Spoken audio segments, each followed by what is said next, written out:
ప్రభువైన యేసుక్రీస్తు వారి పరిశుద్ధమైన నామం పేరిట అనేక ప్రాంతాల నుంచి మా ఆహ్వానాన్ని మన్నించి ఇక్కడికి వచ్చిన మీ అందరికీ మా హృదయపూర్వకమైన వందనాలు తెలియజేస్తున్నాను. నెత్తి మీద జుట్టు లేదేంటి, అజయ్ బాబుకు జుట్టు ఎక్కువగా ఉంటుంది, బోడిగుండు కొట్టినట్లుగా ఉందేంటి అని చూస్తున్నారు నా వైపు. నన్ను ఎంతగానో ప్రేమించిన జైలు అధికారులు నా తల మీద నుంచి జుట్టు తీసేశారు. అజయ్ బాబు, నీకు జుట్టు చాలా ఎక్కువగా ఉంది నాన్న, అలా చూస్తూ ఉంటే బాగోలేదు, గుండు కొడతామని చెప్పి జుట్టు తీసేశారు. దేవునికి మహిమలు చెల్లిస్తున్నాను. నా కాళ్ళకి ఆనెలుంటాయి, రాళ్ల మీద నడవలేను, ఎండలో కూడా నడవలేను. ఎర్రటెండలో ఓ పావు గంట చెప్పులు లేకుండా నిలబెట్టారు నన్ను. ఒక ఖైదీని నిలబెడతారు కదా, మరణ శిక్ష పడ్డ ఖైదీని, ఒక నరహంతకుడిని నిలబెట్టినట్లు ఎర్రటెండలో నల్లరాతి బండ మీద నన్ను నిలబెట్టి కార్డు ఇలా పట్టుకోమని చెప్పి ఎన్ని బూతులు వచ్చో అన్ని బూతులు తిట్టారు నన్ను. జైలు అధికారులకి కృతజ్ఞతలు చెప్తున్నాను జైలు అధికారులకి. నన్ను అరెస్ట్ చేసి తీసుకొని వెళ్ళిన రోజు నా ఒంటి మీద ఏ డ్రెస్ ఉందో 5 రోజుల పాటు అదే డ్రెస్ ఉంచారు తప్ప నా కోసం ఇంకొక టీషర్ట్ ఇవ్వడానికి కూడా జైలు అధికారులు ఒప్పుకోలేదు. ప్రభు పేరిట వారికి ప్రత్యేకమైన కృతజ్ఞతలు చెల్లిస్తున్నాను. కళ్ళజోడు తెచ్చుకుంటాను అని అడిగాను నన్ను అరెస్ట్ చేసే సమయంలో. నాకు మైగ్రేన్ హెడేక్ ఉందమ్మా, స్పెట్స్ లేకుండా ఎక్కువసేపు నేను ఉండలేను, ఎడం కన్ను కుడి కన్ను లాగేస్తూ ఉంటుంది నాకు.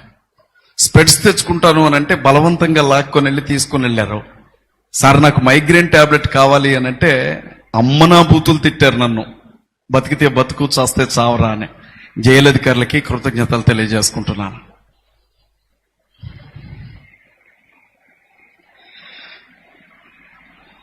ప్రభువును బట్టి అవమానించబడ్డాను, ప్రభువును బట్టి దూషించబడ్డాను. చాలా మంది అనుకుంటున్నారు జైలుకి వెళ్ళి వచ్చేసరికి అజయ్ బాబు మారిపోయాడు అని. నేను ఒక్కటే చెప్తానండి, రోజుకో మాట, పూటకో మాట, గంటకో మాట మార్చడానికి నేను అన్యుణ్ణి కాదు, క్రైస్తవుణ్ణి. ఒక్కటే మాట. ఎప్పటికే 40 ఏళ్ళు బ్రతికేశాను సార్, మహా అయితే ఇంకొక 20 ఏళ్ళు బతుకుతానేమో. యాక్సిడెంట్లు జరగకపోతే, గుండెపోటేది రాకపోతే, కరోనా లాంటి తెగులు మళ్ళీ మీదకి రాకపోతే, అనుకోకుండా ఏ ప్రమాదం జరగకపోతే ఇంకొక 20 ఏళ్ళు బతుకుతానేమో. ఉట్టి కట్టుకొని 1000 ఏళ్ళు అయితే నేను బతుకను.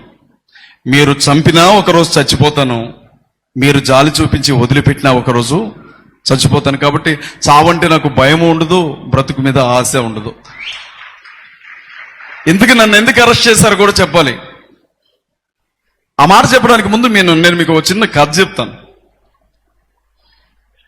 ఒక వీధిలో త్రాగుబోతు భర్త ఎప్పుడు చూడు బాగా తాగొచ్చి భార్యను పట్టుకొని కొడతా ఉండేవాడట. అతను కొట్టే ఆ దెబ్బలకి నొప్పులు తట్టుకోలేక అమ్మా అయ్యా అనుకుంటూ కేకలు పెట్టేదట ఆ తల్లి. పోలీస్ స్టేషన్కి వెళ్ళిందట. నా భర్త నాకు నరకం చూపిస్తున్నాడు అని కంప్లైంట్లు ఇచ్చి వచ్చిందట. కొన్ని రోజులు గడిచాయి, ఆవిడ్ని పోలీసులు అరెస్ట్ చేసి తీసుకొని వెళ్ళిపోయారట. ఎవరిని? ఆవిడ్ని. సార్ నన్ను అరెస్ట్ చేశారేంటి అని అడిగిందట ఆవిడ. అడిగితే, ప్రతిరోజు సాయంత్రం పూట నువ్వు ఒకటే న్యూసెన్స్ చేస్తున్నావట బజార్లో. ఇరుగు పొరుగు వాళ్ళందరూ ఆ కేకలు తట్టుకోలేకపోతున్నావు, ఆ అరుపులు తట్టుకోలేకపోతున్నావని నీ మీద కంప్లైంట్ ఇచ్చారు, న్యూసెన్స్ కేసు కింద నేను బుక్ చేసామన్నారట. వెంటనే ఆ తల్లందంట, న్యూసెన్స్ కేసు కింద నన్ను బుక్ చేయడం ఏంటి సార్? మా ఆయన ప్రతిరోజు తాగొచ్చి కుక్కను కొట్టినట్టు కొడుతుంటే సాయం చేయమని నొప్పులు తట్టుకోలేక అరిశానే తప్ప జనాలను ఇబ్బంది పెట్టడానికి కాదు అని అంటే పోలీసులు అన్నారట, మాకు అదంతా అనవసరం, నీ మీద న్యూసెన్స్ కేసు ఫైల్ అయింది అని జైలుకి పంపారట. నన్ను కూడా అట్లనే పంపించారు జైలుకి. నేనెందుకు జైలుకి పోయానో తెలుసా? నేనెందుకు జైలుకి వెళ్ళానో, నా మీద ఏ కేసులు పెట్టారో తెలుసా? బైబిల్ గ్రంథం దేవుడు ఆత్మ గనుక ఆయన్ని ఆరాధించువారు ఆత్మతోనూ సత్యముతోనూ ఆరాధించండి అని చెప్తోంది. నేనేమన్నానంటే, క్రైస్తవ సమాజం యేసుక్రీస్తును ఒక ఆత్మగానే చూస్తాం తప్ప ఆయన్ని మేము విగ్రహంగా చూడలేము అని చెప్పాను. ఆ మాట అన్నందుకి నా మీద కేసు పెట్టారు. చూడండి ఎంత గొప్ప కారణమో. ఆయన విగ్రహం కాదు, అలాంటిది ఒకవేళ విగ్రహం అయితే మీరు నాకు ఇస్తే నేను ఒక మాట నోరు జారాను. ఇక రెండవది, మీ అందరికీ తెలుసు, బైబిల్ అనం మనం దీన్ని హోలీ బైబిల్ అంటాం. ఏమంటాం? హోలీ బైబిల్, పరిశుద్ధ గ్రంథం అంటాం. ఇలాంటి గ్రంథాన్ని పట్టుకొని బొక్కడా బైబిల్, ఇలాంటి గ్రంథాన్ని పట్టుకొని, క్షమించండి నన్ను ఆడబిడ్డల ముందు అంటున్నాను, లంజల పుస్తకం ఇలాంటి బైబిల్ను పట్టుకొని యేసుక్రీస్తును కన్న తల్లి రోమా సైనికుడితో పడుకొని యేసుని కంది అని మాట్లాడుతుంటే తట్టుకోలేకపోయాను. నేనేమన్నానంటే, బైబిల్ గ్రంథాన్ని బూతు పుస్తకం అనడానికి నోరెలా వస్తుందిరా నీకు, మరి మీ పురాణాల్లో ఉన్నవేంటి, అవి బూతులు కాదా అన్నాను. దాని మీద ఒక కేసు పెట్టారు. మీరు నమ్మండమ్మా, నరకం ఎలా ఉంటుందో చూపించారు నాకు 7 రోజులు. కటింగ్ వాళ్ళు ఇలా చేశారనుకుంటున్నారా? గుంటలు తవ్వినట్లుగా అక్కడ కొంచెం అక్కడ కొంచెం అక్కడ కొంచెం కట్ చేశారు నన్ను. ఆ జైలు అధికారి ఒక ఆయన ఏమన్నాడు తెలుసా? అందరూ వినాలి. యారా లంజా కొడక, బ్రిటిష్ వాళ్ళు మీ అమ్మతో కలిస్తే పుట్టినవారా నువ్వు అని అన్నాడు నన్ను ఎర్ర టెండల్లో నిలబెట్టి. నాకు చాలా కష్టం అనిపించిందమ్మా. నేనెవరింట్లో దొంగతనం చేయలా, నేనెవరి మీద దాడి చేయలా, నేనెవరిని చంపమని పిలుపునివ్వలా, నేనెవరిని కించపరచలా, నేనెవరిని అవమానించలా. ఉన్నది న్యాయం మాట్లాడినందుకు 7 రోజుల పాటు నా బిడ్డలకు దూరంగా నేను జైల్లో ఉన్నాను. పోలీసు అన్నలకి కృతజ్ఞతలు చెప్తున్నాను. ఎందుకంటే క్రీస్తు విషయమై నింద అనుభవించుట నాకు, శ్రమ అనుభవించుట నాకు మేలాయను అన్నట్లుగా నా తల మీద ఉన్న జుట్టును మాత్రమే తీయగలిగారు, కానీ నా ఆత్మవిశ్వాసాన్ని కించిత్తు కూడా కదిలించలేకపోయారు ఎవరు కూడా. నాకెక్కడ అభి మాట్లాడుతుంటే ఏడుపు వచ్చేసింది నాకు. ఎందుకంటే జైలుకి చూడడానికి వచ్చిన వాళ్ళు మీరు రావాలి, జైల్లో ఏమన్నా ఉంటే నన్ను పలకరించాలి. నా భార్య, నాకు 1.5 సంవత్సరం బాబు, 5 సంవత్సరాల బాబు, వాడికి బాగలేదు ఒంట్లో నన్ను అరెస్ట్ చేసే సమయానికి. నా బిడ్డకు కూడా పరిస్థితి సరిగా లేదు. వాళ్ళని తీసుకొని పోలీస్ స్టేషన్ ముందుకెళ్ళి నా భర్త ఎక్కడున్నాడో చెప్పండి అని దండం పెట్టి అడిగిందంట. మాకు తెలియదు అన్నారంట. అర్బన్ పోలీస్ స్టేషన్లో నుంచి ఎస్ఐ వచ్చాడు, ఆయన పేరు నేను చెప్పకూడదు. మాకు తెలియదు అన్నారంట. అంటే అప్పుడు నా భార్య ఏందంట, నా భర్తకి ఏదైనా జరిగితే ఇదే పోలీస్ స్టేషన్ ముందు పెట్రోల్ పోసుకొని తగలబడి చచ్చిపోతాను అని చెప్పిందట. ఆ మాట చెప్పి నీ పిల్లలు ఏడుస్తున్నారు అనంటే నాకు గుండె పగిలిపోయింది. నా వల్ల కాలం, నేను నా భార్య నా 2 పిల్లలు మాత్రమే ఉంటాం, ఇంట్లో ఇంకెవరు ఉండరు మాకు. వరే దేవుడు నాకు ఎంత చక్కని వాగ్దాటిచ్చాడు, ఎంత చక్కగా నేను పాటలు రాయగలను, కొద్దో గొప్ప పాడగలను, వాక్యం చెప్పగలను. నేను కూడా బైబిల్ గ్రంథంలో ఉండే మాటలు చెప్పి 4 రూపాయలు సంపాదించుకుంటే, ఈ రోజు నా భార్య 2 బిడ్డలను పట్టుకొని రోడ్డు మీదకి వచ్చి జైలు అధికారుల ముందు చేతులెత్తి దండం పెట్టాల్సిన గతి పట్టేదా అని అనిపించినప్పుడు ఏడ్చాను. ఇంకెప్పుడన్నా నన్ను జైల్లో పెడితే నా భార్య ఏడ్చింది, నా బిడ్డలు ఏడ్చారని చెప్పొద్దు, నేను చెప్తున్నా. ఇవాళ మన బతికి ఎలా ఉందో తెలుసా? ఇవాళ మనం అన్యాయం జరిగినా అన్యాయం అని చెప్పకూడదు, బైబిల్ గ్రంథాన్ని తగలబెట్టినా అన్యాయం అనకూడదు, యేసుక్రీస్తు ప్రభువును నోటుకొచ్చినట్లుగా తిట్టినా లంజా కొడక అన్నా మనం ఇదేం అన్యాయం అని అడగకూడదు. చర్చిలోనికి వచ్చి ఎవరైనా మనల్ని పట్టుకొని కొట్టినా ఇది అన్యాయం అని అడగకూడదు. మీ ఓటు హక్కు తీసేస్తామన్నా ఇది అన్యాయం అనకూడదు. మరీని పట్టుకొని బిచ్ అని పిలుస్తున్నా మనం ఇది అన్యాయం అనకూడదు. మన వాళ్ళని నడు రోడ్డు మీద నగ్నంగా ఊరేగించినా ఇది ఎక్కడి న్యాయం అని మనం అనకూడదు. రోడ్డు మీదకి మంచి మాటలు చెప్పడానికి వెళ్ళిన ఆడబిడ్డల కొంగులు పట్టుకొని లాగి మీ మొగుళ్ళకు సంపాదించుకోవడం చేత కాకపోతే పాస్టర్ల పెళ్ళాలను మా దగ్గరికి పంపండి, మీకు డబ్బులు ఇస్తామని అన్నారు. అది ఎక్కడ అన్యాయం అని అడిగినందుకే నన్ను అరెస్ట్ చేశారు. అజయ్ బాబు, నోటి దురుసా నేను ఒక లాయర్ని సార్. నల్ల కోట్ వేసుకుంటే కోర్టులో నిలవబడితే నేను ఎలా వాదించగలనో నాకు తెలుసు. ఎవరి కోసం అండి నేను జైలుకి వెళ్ళింది? ఎవరి కోసం జైలుకి వెళ్ళాను నేను?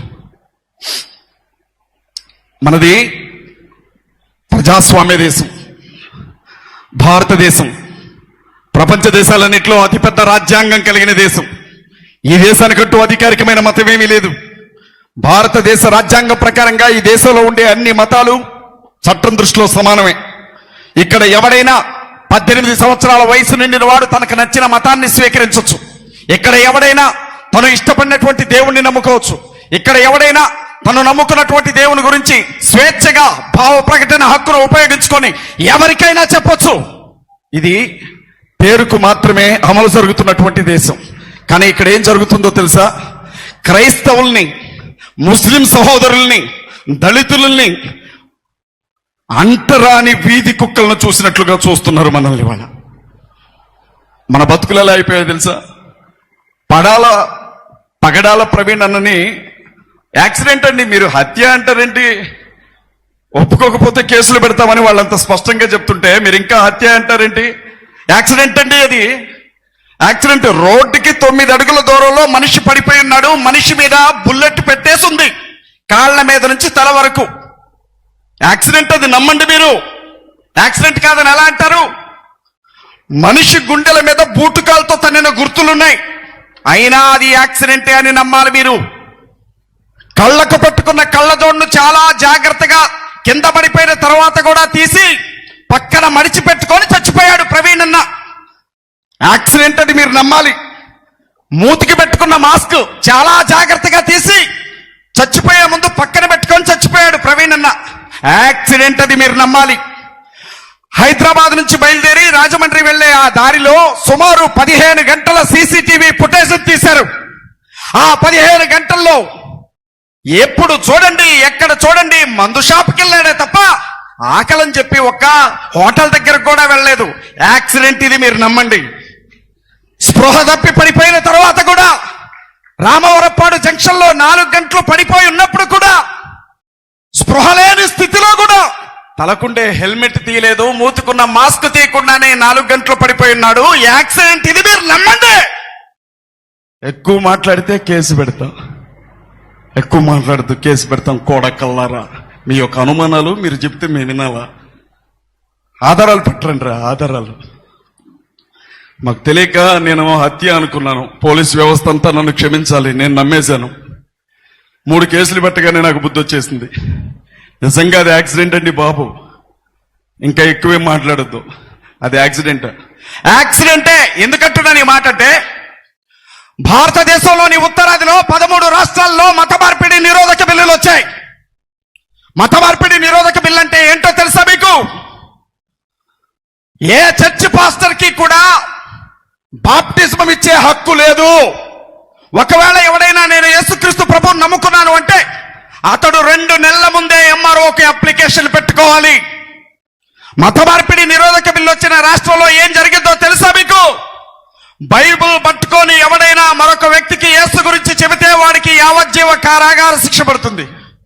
మత మార్పిడి నిరోధక బిల్లు వచ్చినటువంటి రాష్ట్రంలో ఎవడైనా ఫలానా పాస్టర్ నా మీద మత మార్పిడి, నన్ను బలవంతంగా మతం మార్చాలని ప్రయత్నించాడు అని చెబితే వాడికి మరణ శిక్ష విధించే చట్టం అది. మీకు తెలుసా? బహిరంగ సభలు ఆగిపోయాయి, సువార్త పరిచర్య ఆగిపోయింది, బైబుల్ చేత పట్టుకొని కలబడితే జైళ్లలో పెడుతున్నారు. గ్యాంగ్స్టర్స్ మీద నమోదు చేసే కేసులు ఒక్క ఉత్తరప్రదేశ్ లోనే 1000 మంది పాస్టర్ల మీద నమోదు చేసి జైళ్లలో నరకం చూపిస్తున్నారు. మత మార్పిడి, స్వస్థతా ప్రార్థనలు రద్దయిపోయాయి, సువార్త సభలు ఆగిపోయాయి, పాస్టర్స్ బిక్కుబిక్కులు తిరుగుతూ ఉన్నారు. ఆ 13 రాష్ట్రాల్లో ఉండే ఈ బిల్లు ప్రజాస్వామ్యానికి గొడ్డలి పెట్టటువంటిది అని పగడాల ప్రవీణ్ అన్న 4 సంవత్సరాల క్రితమే సుప్రీం కోర్టులో ఒక పిటిషన్ మూవ్ చేశాడు. భారతదేశంలో అదే బిల్లు ఒకవేళ దక్షిణాదిలో ఉండే మన తెలంగాణ, దక్షిణాదిలో ఉన్న మన ఆంధ్ర, దక్షిణాదిలో ఉన్న మన తమిళనాడు, దక్షిణాదిలో ఉన్న మన కర్ణాటక, దక్షిణాదికి చెందిన కేరళ, అండమాన్ నికోబార్ దీవులు, లక్షద్వీప్, పాండిచ్చేరి ప్రాంతాలకు కూడా వస్తే సేవకులందరినీ చంపుతారు అని చెప్పి సుప్రీంకోర్టులోనికి వెళ్లి పిటిషన్ వేసి రేపంటే రేపే వాళ్ళు 4 లాయర్లను పెడితే క్రైస్తవుల పక్షాన నేను ఒక్కడే వాదిస్తాను అని రేపు సుప్రీంకోర్టుకు వెళ్లాల్సినటువంటి రోజు. 13 రాష్ట్రాల గవర్నమెంట్లను భయపెట్టిన ఆ వ్యక్తి తాగి తాగి తాగి తాగి పాపం రోడ్డు పక్కన పడిపోయి చచ్చిపోయాడు, యాక్సిడెంట్ అయ్యి. నమ్మండి, నమ్మాలి సుమా. 2,000 కోట్ల రూపాయల ఆస్తున్న మనిషి, 2,000 కోట్ల రూపాయల ఆస్తున్న మనిషి, 2 ఆడబిడ్డలు చాలరని 8 మంది అనాథ పిల్లల్ని ఇంట్లో తెచ్చి పెట్టుకొని వాళ్ళని పెంచి పోషించి పెళ్లిళ్ళు చేసిన మనిషి, 200 మంది అనాథ పిల్లలకి ప్రతి నెల అన్నం పెట్టే మనిషి, ప్రతి నెల 20 లక్షలు శాలరీ ఇచ్చే మనిషి కోదాళ్ళలో ఒకసారి మందు కొనుక్కున్నాడు, ఏలూరులో ఒకసారి మందు కొనుక్కొని తాగి తాగి తాగి సీసీ కెమెరాల్లో కనబడుతున్నానా లేదా అని చెప్పి కనబడి కనబడి కనబడి ఆధారాలన్నీ ఇచ్చి చచ్చిపోయాడు పాపం యాక్సిడెంట్ లో చచ్చిపోయాడు. నేను మళ్ళీ చెప్తున్నా, ఎవరైనా హత్య అంటే ఐజీ గారు కేసు పెడతానన్నారు. జాగ్రత్త జాగ్రత్త తమ్ముడు, ఇది యాక్సిడెంట్ అని నమ్మండి. మర్యాదగా చెప్తున్నా, యాక్సిడెంట్ అండి, యాక్సిడెంట్ ఇది. అది యాక్సిడెంట్. అజయ్ బాబు మత విద్వేషాలు రెచ్చగొట్టేవాడు, రోడ్డు పక్కన నోట్లో గంజా వేసుకుని తిరిగేవాడిగా. చదువుకున్నానా, బిఏ చదువుతూ కాకతీయ యూనివర్సిటీలో గోల్డ్ మెడల్ తీసుకున్నాను, ఉస్మానియా యూనివర్సిటీలో LLB చేసి టాప్ ర్యాంకర్ని నేను. మాట్లాడడం తెలుసా నాకు తెలుసా? నాకు తెలియక మాట్లాడితే నన్ను తీసుకెళ్లారు. నాలాంటి వాడిని అసలు ఎన్కౌంటర్ చేయాల్సింది వదిలేశారు. ఇంకా మీరు మాట్లాడుతున్నారేంటి అజయ్ బాబు గురించి? ఆంధ్ర రాష్ట్రంలో ఎలాగో మహాకూటమి ప్రభుత్వం వచ్చింది, తెలంగాణలో త్వరలోనే పెద్దోళ్ళు గవర్నమెంట్ తెచ్చుకుంటారు. అప్పుడు మన 2 రాష్ట్రాల్లో మత మార్పిడి నిరోధక బిల్లుని తీసుకురావాలన్నది వాళ్ళ ఆలోచన. ఎదురు తిరిగి మాట్లాడుతున్నటువంటి అజయ్ బాబు ఎవడీడు కోన్కిస్కా గొట్టంగాడు అని చెప్పి అరెస్ట్ చేశారు నన్ను. ఇది జరిగింది. నేనేమంటానంటే, ఎక్కువసేపు మాట్లాడినా ఇక్కడ పోలీసులు ఉండుంటారు, ఇన్వెస్టిగేషన్ ఆఫీసర్స్ ఉంటారు, ఇంటెలిజెన్స్ డిపార్ట్మెంట్ వాళ్ళు ఉంటారు, పక్కనే పెద్ద ఆయన ఆఫీస్ కూడా ఉంది. ఇదంతా వద్దు, ఇదంతా వద్దు. మీరు చర్చిలు పడగొట్టడం ఎందుకు, పాస్టర్లను చంపడం ఎందుకు, బైబిల్ తగలబెట్టడం ఎందుకు, రోజు గంటల తరబడి యూట్యూబ్ ఛానల్స్ పెట్టుకుని అమ్మనా బూతులు క్రైస్తవులను తిట్టడం ఎందుకు, మా ఆడబిడ్డలను నగ్నంగా ఊరేగించడం ఎందుకు, మణిపూర్ లాగా అన్ని రాష్ట్రాలను చేయడం ఎందుకు? మీకు అడ్డెవరు? మా క్రైస్తవులు, మా ముస్లింలు, మా దళితులే కదా. కులం పేరుతో దళితులు, పాకిస్తాన్కి జయగొడతారని ముస్లింలు, మత మార్పిడి గాళ్ళని క్రైస్తవులనే కదా మీరు టార్గెట్ చేస్తుంది. నిషేధం విధించండి మా 3 జనాల మీద. విధించి పెట్టలను కాల్చినట్లు మమ్మల్ని కాల్చేశారంటే దేశం మీ సొత్తు అయిపోద్ది. మంచి ఆలోచన చెప్తున్నాను. అందరినీ ఒక్కసారి లేపేశారో అసలు ఏ గొడవ ఉండదు. అప్పుడెవరు మాట్లాడరండి, అప్పుడెవరు మాట్లాడరు. నాలాంటోడు బయట ఉండకూడదండి బాబు, తప్పు కాదు. రేపు భారత రాజ్యాంగాన్ని మారుస్తానంటుంటే రాజ్యాంగం లేనప్పుడు ముడ్డి చుట్టూ తాటాకులు కట్టి, మూతకు ముందు కట్టి, చదువుకు దూరం చేసి, గుడికి దూరం చేసి, వేదాలు చదివితే నాలుకలు కోసి, చెవుల్లో సీసాలు పోసి, అంటరాని వాళ్ళని నడుచుకుంటూ వెళ్లే దారిలో కల్లాపులు చల్లిన మా బతుకులు మళ్ళీ మాకు కావాలి. మేము ఎలా బతకాలో తెలుసా? దేవదాసి వ్యవస్థగా మారిపోవాలి. మా ఆడబిడ్డల్ని ఎవరు పడితే వారు అనుభవించాలి. మేమేమైపోవాలా? జోగినీలుగా మారాలి. ఊరంతా మా ఆడబిడ్డలు తీసుకొని వెళ్ళిపోవాలి. మళ్ళీ సతీ సహగమనం కావాలి, బాల్య వివాహాలు జరగాలి. మా వాళ్ళందరినీ మీరు ఓచకోతలు కూసుకోవాలి. అప్పుడు మీరు బాగుంటారు, మాకు బుద్ధి వచ్చింది. రాజ్యాంగాన్ని మార్చాలండో. క్రైస్తవులకి ముస్లింలకి ఉండే ఓటు హక్కు రద్దు చేస్తారట. నేను ఆ మాట చెప్పనా? అరే, ఇంత జరిగితేనే, ఓటు హక్కు ఉంటేనే ఒక్క పార్టీ ఓడు మాట్లాడాల మన గురించి. మాట్లాడారా? సరే, బీజేపీ మాట్లాడలేదు అంటే మనం అంటే పడదు అనుకుందాం. బీఆర్ఎస్ మాట్లాడలేదు అని అంటే పోనీ వాళ్ళు కూడా పర్వాలేదు అనుకుందాం. కాంగ్రెస్ ఏమన్నా మన కోసం మాట్లాడిందా? ఒక్క మాట. ఆంధ్రాలో సరే, తెలుగుదేశం మాట్లాడలేదు, జనసేన మాట్లాడలేదు, బీజేపీ మాట్లాడలేదు అంటే ఓకే అనుకుందాం. షర్మిలారెడ్డి గారి భర్త పాస్టర్ గారే షర్మిలా రెడ్డమ్మన్న నోరు తెరిచి కాంగ్రెస్ పార్టీ అధ్యక్షురాల హోదాలో ఒక్క మాట మనకు మద్దతుగా మాట్లాడిందా? చివరికి కనీసం నేను క్రిస్టియన్ని, బైబిల్ చదువుతా, రోజు ప్రార్థన చేసుకుంటా అని చెప్పిన జగనన్న మన పక్షాన 2 మాటలు మాట్లాడా? పిచ్చోడు పిచ్చోడు పిచ్చోడు అని మనం అందరం ముద్రేశామే, ఆ కేఏ పాల్ ఒక్కడే కొట్లాడుతున్నాడు ఇవాళ. మీకు తెలుసా, మీడియా ఆయన ఒక బఫూన్ చేసింది. ఇవాళ టర్కీలో ఇరు దేశాలకి మధ్య శాంతి ఒప్పందాల కోసం టర్కీలో కూర్చున్నాడు ఆ మగాడు. ఇక్కడ మేసాలు తిప్పి తొడలు జరిచే వాళ్ళని గేటు దగ్గరకు కూడా రానియరు, కుక్కలను కొట్టినట్టు కొడతారు వాళ్ళు అక్కడ. అయినా కేఏ పాల్కి పాపం 10 ఓట్లు కూడా పడలా. నేను విషయం చెప్తున్నా. చివరిగా ఒక మాట చెప్పనా, నిన్ను కొడితే ఏ పార్టీ రానప్పుడు నీకు పార్టీలు ఎందుకు? నీ చర్చలను పడగొడితే ఏ పార్టీలు రానప్పుడు నీకు పార్టీలు ఎందుకు? నీ బైబిల్ తగలబెడితే ఏ పార్టీ రానప్పుడు నీకు ఆ పార్టీలు ఎందుకు? నీ బిడ్డలకి ఏ ఉద్యోగం ఇవ్వడానికి ఒక చట్టం లేనప్పుడు నీకు ఆ పార్టీలు ఎందుకు? ఓట్లు వేయడానికి తప్ప నువ్వు దేవునికి పనికిరావని చెప్పిన ఏ పార్టీనైనా నేను చెప్తున్నాను, దయచేసి ఈ రాజకీయ పార్టీలని గజ్జి కుక్కలను చూసినట్లుగా దూరంగా పెట్టండి. ఈ క్షణాన తీర్మానం చేసుకోండి. అరే బాబు, నీ నుండి నాకెంత దూరమో నా నుండి నీకు అంతే దూరం. కదలబడుతున్నారా? భారతదేశంలో క్రైస్తవులు, ముస్లింలు, దళితులు కలిపితే 100లో 50% మంది ఉన్నామే. మా ఓట్లు అవసరం లేకుండానే గెలవండి చూస్తాం, మా మద్దతు లేకుండానే గెలవండి చూస్తాం. సింపుల్ తెలుసా, పెద్ద పెద్ద పాస్టర్స్ అందరినీ సైడ్కి తప్పిస్తే మిగిలిన పాస్టర్లు భయపడతారన్న కుట్ర నడుస్తోంది భారతదేశంలో. పాస్టర్స్ ని కాపాడుకోవాలి. ఈ మాట చెప్పి నేను ముగిస్తాను.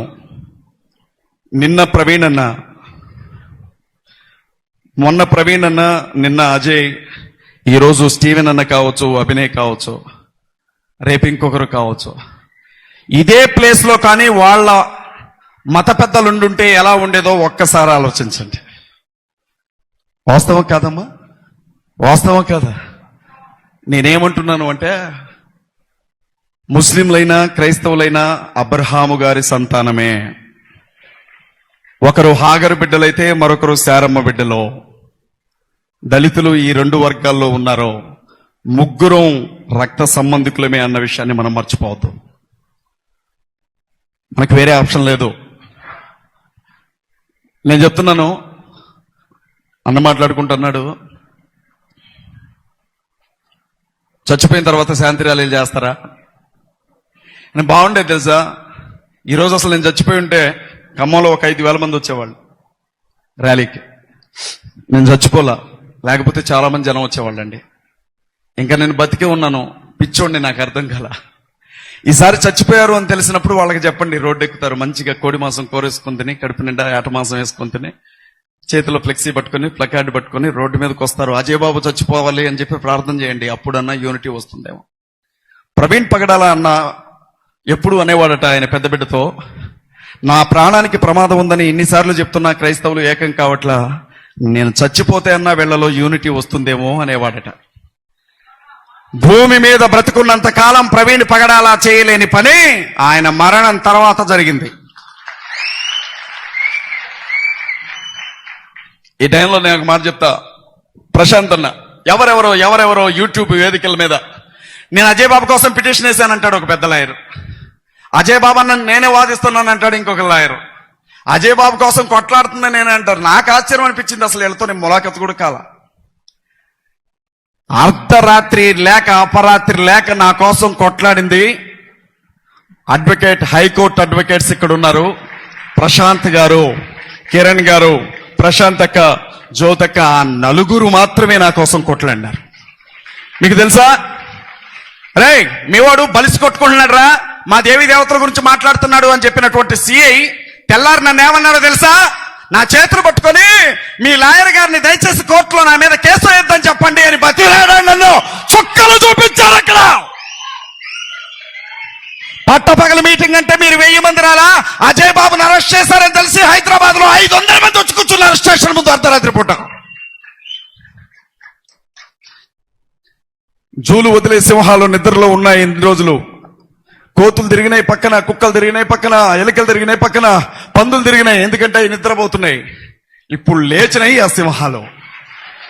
క్రైస్తవ సింహాలు నిద్ర లేచినాయి. అవి పడుకోనే ఉంటే పొడిచి లేపారు, తోక నరికారు, మెడ నరికారు, జుట్టు నరికారు.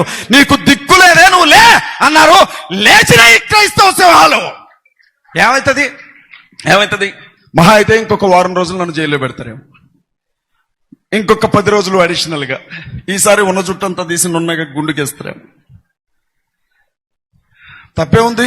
యేసుక్రీస్తు ప్రభు కోసం పౌలు తలనీలాలు ఇచ్చాడు.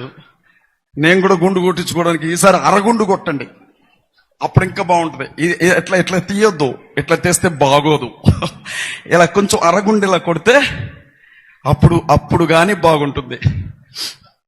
నాకు జరిగిన అవమానం కాదు ఇది, యావత్ క్రైస్తవ సమాజానికి జరిగిన అవమానం ఇది.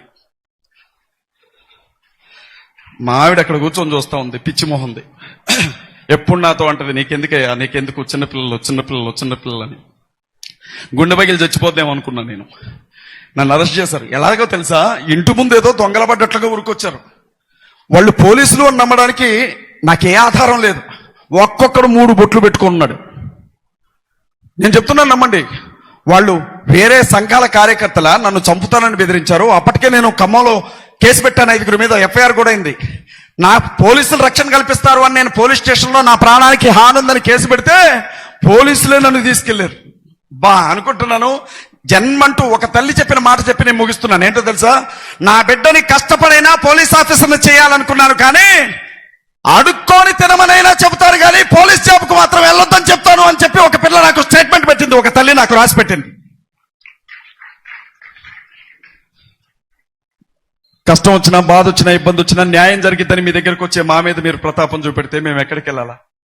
మాకు సాయం చేసేది ఎవరు? పోలీసుల విషయం గురించి ఆలోచించాలా? ఏది ఏమైనా హైదరాబాద్ నుంచి వచ్చిన వాళ్ళు ఒకసారి లేచి నిలబడండి దయచేసి. హైదరాబాద్ పట్టణం నుంచి వచ్చిన వాళ్ళు,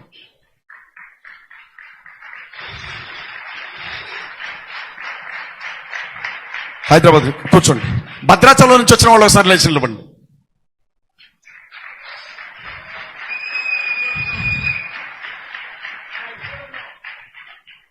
ఇక్కడ కూడా ఉన్నారు, మీరు కూర్చోండి. ఇప్పుడు ఖమ్మం నుంచి వచ్చిన వాళ్ళు ఒకసారి లేచి నిలబడండి. ఓన్లీ ఖమ్మమేనయ్యా మాది. దేవుని నామానికి మహిమ కలుగును గాక. కూర్చోండి. చెప్తున్నాను, రేపొద్దున ఏదన్నా జరిగి నాకు అరెస్ట్ అయినా నా తర్వాత టార్గెట్ అభినయ్ దర్శన్ అని ఓపెన్ గా చెప్తున్నారు. నాకంటే 5 ఏళ్ళు చిన్నాడు అభి. చెప్తున్నాను, అభి మాట్లాడితే నాకు ఎవడు మాట్లాడినా గూస్ బంప్స్ రావు, అభి మాట్లాడితే గూస్ బంప్స్ వస్తాయి నాకు. అట్లా మాట్లాడతాడు. నా కోసం చాలా మంది నిలబడ్డారు, ఎంతో మంది నా కోసం నిలబడ్డారు. నిజంగా చెప్తున్నా, నా తల్లిదండ్రుల కంటే ఎక్కువగా నన్ను కౌగిలించుకొని ఏడ్చారు వచ్చి. నా ఇంట్లో పండగలాగే ఉంది, జనం వస్తూ ఉంటే పోతూ ఉంటే. కానీ అభి ఆ చిన్న తల్లిని తీసుకొని తన భార్యను వెంట పెట్టుకొని రాజమండ్రిని వదిలేసి హైదరాబాద్ పట్టణంలో వారం రోజుల పాటు ఉదయం ఒక లైవ్, మధ్యాహ్నం ఒక లైవ్, సాయంత్రం ఒక లైవ్, పిచ్చోడు తిరిగినట్టు తిరిగి ఏం జరుగుతుందో చెప్పాడు. అభి లేకపోతే అసలు నాకేం జరుగుతుందో బయట ప్రపంచానికి తెలిసేది కాదు. రెండవది, నా తమ్ముడు మట్టి ప్రసాద్. ఆయన కొంచెం కోపం ఎక్కువ. తప్పుగా మాట్లాడుంటే క్షమించండి ఆయన. కానీ ఒకటే ఆయన అన్నాడట, నేను పెట్రోల్ తాగుతాను, నన్ను వదిలేయండి దయచేసి అని అడిగాడట. స్టేషన్ ముందు నేను పెట్రోల్ పోసుకుంటాను అన్నట్ట. చిన్న పిల్లలండి. మీరందరూ చూపించిన ప్రేమ ఈరోజు నా కుటుంబాన్ని నిలబెట్టుకోవడానికి కారణమైంది. ఖమ్మం దైవజనులు, పాస్టర్స్ ఫెలోషిప్ నాయకులు, ఎక్కడెక్కడి నుంచో కదిలొచ్చినటువంటి పెద్దలు, పివి యోహాన్ అన్న, రాజాజీ అన్న, వరప్రసాద్ అన్న, స్టీవెన్స్ అన్న. ఒకరిని చెప్పి ఒకరి పేరు చెప్పకూడదు. ఆ తల్లి ఆడపిల్లలు కుటుంబాలను వదిలేసి, పిల్లలను వదిలేసి అర్ధరాత్రి పూట జైలు ముందు కూర్చున్నారు ఆడపిల్లలు, హైదరాబాద్ ఆడపిల్లలు. ఒకరి పేరు చెప్పి ముస్లిం సహోదరులు, నన్ను జాగ్రత్తగా వినండి, మాట చెప్పి ముగిస్తాను, ఇది చెప్పాలి ఖచ్చితంగా. పిటి వారెంట్ వేశారు, నాకు బెయిల్ రాకూడదని. ఒక కేసు ఉండగానే ఇంకో కేసులో పిటి వారెంట్ వేస్తే ముస్లిం సహోదరులు ఇద్దరు నన్ను కోర్టు నుంచి జైలుకి తీసుకెళ్ళడానికి, జైలు నుంచి కోర్టుకి తీసుకెళ్ళడానికి వచ్చారు. ముస్లింస్ ఇద్దరు వచ్చి నా చేతులకి, అతను రాగానే నా చేతులకి బేడీలు అయిపోయాడు. నా ముఖంకెళ్ళి చూసి మీరెవరు అన్నాడు. నేను అజయ్ బాబుని అన్నాను. మీరు నమ్మండి, బేడీలు తీసేసి జేబులో పెట్టుకున్నాడు. జాగ్రత్తగా తీసుకొచ్చి జైలు ఫుడ్ తింటుండో లేడో అని చెప్పి ఇంటి దగ్గర నుంచి తెచ్చుకున్న అన్నం నా కడుపు నిండా పెట్టి పంపించాడు నన్ను జైల్లో.